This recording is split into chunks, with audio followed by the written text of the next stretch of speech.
আপনার 2 বছরের ভিতরে 5 গুণ হয়েছে, মনে করেন একটা বড় গাড়ল 30-40 হাজার 50 হাজার পর্যন্ত হবে নাকি? তাহলে হ্যাঁ, তাহলে এটা তো আপনার একটা মোটামুটি ভালো লাভজনক আর কি। যদি এটা আসলে মানুষ কাজকে কোনো কাজ ছোট না করে আমরা এই গাড়লের চাষ করেও কি হতে পারে, স্বাবলম্বী হতে পারি। কেননা গাড়লের অনেক একটা মানে আপনার অনেক লাভজনক একটা ব্যবসা। আসসালামু আলাইকুম ভিউয়ার্স, আমরা এসেছি ঝিনাইদহ শোলকুয়াতে একটা ভাইয়ের কাছে, যে ভাই গাড়ল তাই তো গাড়ল পুষতেছেন। আজকে কয় বছর যাবত ভাই? 2 বছর। 2 বছর। জি। তো এই আপনি শুরু করেছিলেন কয়টা নিয়ে? আমি 10টা দিয়ে শুরু করেছিলাম। তো এখন মোটামুটি বলছিলেন যে 40টা না 50টা আছে। 50টা মতো আছে, 60টা হয়ে গেছিল। আমার 10টা বিক্রি করছেন। জি। যাই হোক, তো 2 বছরে 60টা হয়ে গেছে আর কি। জি। তো এটা মোটামুটি তো এটা লাভজনক না, এটা একটা ভালো ব্যবসায়, খারাপ না। হ্যাঁ, এটা আপনার রোদ বৃষ্টি ঝড় বৃষ্টি এরা খায়। ছাগল তো ধরেন বৃষ্টি হলে দৌড় মারে, এরা দৌড় মারবে না। এরা বৃষ্টি বাদল হলেও এরা চরণভূমিতে মানে আনার দরকার, শুধু এদের পিছনে থাকতে হবে, শ্রম দিতে হবে। এদের সাথে থাকলে ওরা সাথে থাকবে। আচ্ছা আচ্ছা আচ্ছা। তো আমরা একটু হাঁটতে হাঁটতে কথা বলি, এদিকে আসো। আর এই যে আপনার গাড়লে তো রোগ ব্যাধি ছাগল থেকে কম হয়, তাই না? ছাগলের রোগ ব্যাধি কম আছে। এদের ওই পিপিআর ভ্যাকসিন করতে হয় বছরে 2 বার। হ্যাঁ হ্যাঁ, এটা মহামারী রোগে পিপিআর। হ্যাঁ, পিপিআরটা করলে আর অন্যান্য কোনো সমস্যা আর কোনো সমস্যা হয় না। হয় না। না, এই যে আপনি 2 বছরে আপনার 10টা থেকে হয়েছে হলো 60টা, 2 বছরে তাহলে হিসাব হচ্ছে 5 গুণ বাড়ছে। তাই 5 গুণ বাড়ছে। তাহলে এই যে সাধারণত একটা বড় গাড়লের দাম কত? বড় একটা গাড়লের দাম 30-35 হাজার, 40 হাজার এরকম আছে। 30-35-40 হাজার, তাই তো? তাহলে তো একটা এই বড় একটা গাড়ল এরকম আপনার বড় হতে কতদিন লাগে?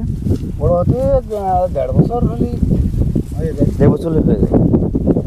আচ্ছা আচ্ছা আচ্ছা। 1.5 বছর বয়স হয়ে যায়। না, আমরা যতটুকু জানি ছাগলের ব্যবসা করে অনেকে লস খাইছে, লস খেয়ে কিন্তু ছাগলের ব্যবসা অনেকে ছেড়ে দিয়েছে কিন্তু। না, এর ছাগলের ব্যবসা আর এর ব্যবসা আলাদা। হ্যাঁ, আপনার ছাগলের তুলনামূলক রোগটা কম। এরা যেখানে সেখানে ঘাস খায়, ডোবা জায়গায় বৃষ্টিতে পানি বেঁধে আছে সেখানেও খায়, ছাগল তো সেখানে খায় না। সেই তুলনায় এদের রোগ অনেকটাই কম। অনেকটাই কম। আপনি এই কোনো খাবার কিনে খাওয়াতে হয় নাকি? কিনে খাওয়ান লাগে না, আমার লিপিয়ার ঘাস লাগানো আছে। হ্যাঁ হ্যাঁ।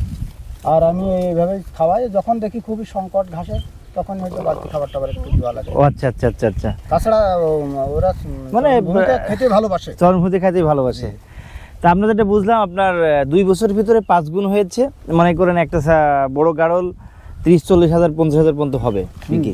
তা হবে। হ্যাঁ, তাহলে এটা তো আপনার একটা মোটামুটি ভালো লাভ আর কি। যদি এটা আসলে মানুষ কাজকে কোনো কাজ ছোট না করে, ছোট না দেখে যদি এই চাষটা কেউ করে আর কি, শুধু এরকম যদি জায়গা থাকে, মানে আপনার এরকম আপনার খাল বিলের আশেপাশে যদি জায়গা থাকে, তাহলে এই ব্যবসাটা করলে কিন্তু অনেকেই লাভজনক হতে পারে। লাভজনক হতে পারে।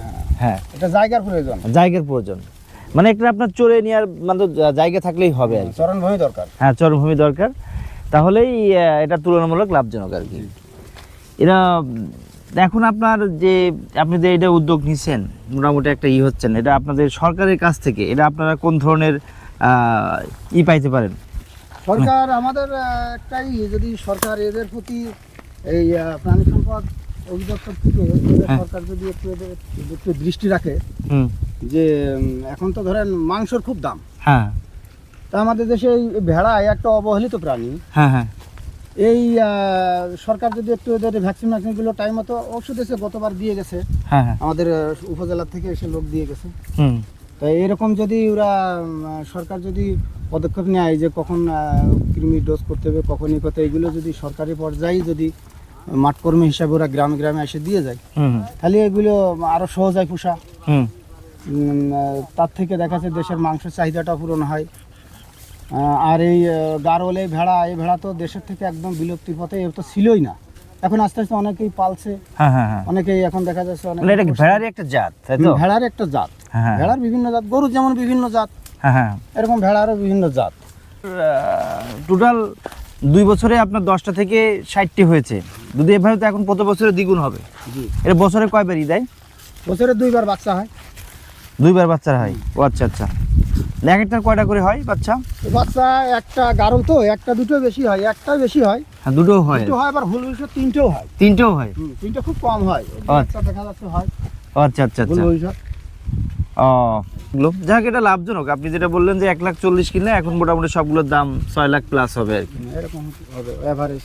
হ্যাঁ তবে তাহলে- কোনো বেকার যুবক যদি মনে করে হ্যাঁ যে আমি এটা পালন করব, হ্যাঁ তা নিঃসন্দেহে করতে পারে। তার কারণ মানুষ মধ্যবিত্ত সংসারের মানুষের আজকাল খুবই সমস্যা, আমারও ওইরকম অবস্থা। জি এরে না করা যায় পরের ক্ষেত্রে কাজ, হ্যাঁ হ্যাঁ না চলা যায় না সেরকম।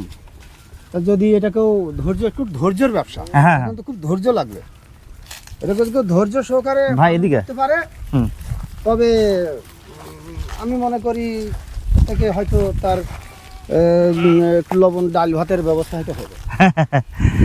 না আপনি যেটা যদি বলছেন, বড় কিছু না হয় তবুও হ্যাঁ বেঁচে থাকার মতো আর কি হ্যাঁ একটা দিক আর মনে হয় আসবে। হ্যাঁ হ্যাঁ।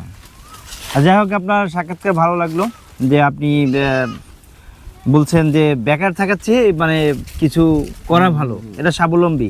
আমরা অনেক ভিডিওতে দেখছিলাম যে অনেকের অনেক হয়ে গেছে, 100-200 পর্যন্ত হয়ে গেছে। দীর্ঘদিন করছে। মনে করেন যে লোক রেখেছে 4-5 জন।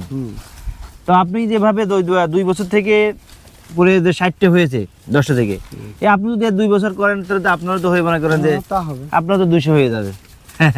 আমারও মানে রাখা দরকার, কিন্তু আমি নিজেই পারি, এই জন্য আমি আর রাখি না। ও আচ্ছা আচ্ছা আচ্ছা। দেখা যাচ্ছে রাখা নাই, পয়সা আপনার আর 2 বছর করলে অবশ্যই আপনার ওরকম 200 প্লাস হয়ে যাবে।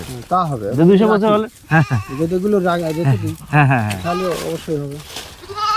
আচ্ছা ঠিক আছে ভাই, আপনার সাক্ষাৎকার নিয়ে ভালো লাগলো যে আমরা বেকার যুবকদের কাছে একটা বার্তা পৌঁছে দিতে পারি যে বেকার থাকাছে কোনো কাজকে ছোট না করে জি আমরা এই গার্ডের চাষ করেও কি হতে পারে, স্বাবলম্বী হতে পারি। কেননা গার্ডলের অনেক একটা মানে আপনার অনেক লাভজনক একটা ব্যবসা।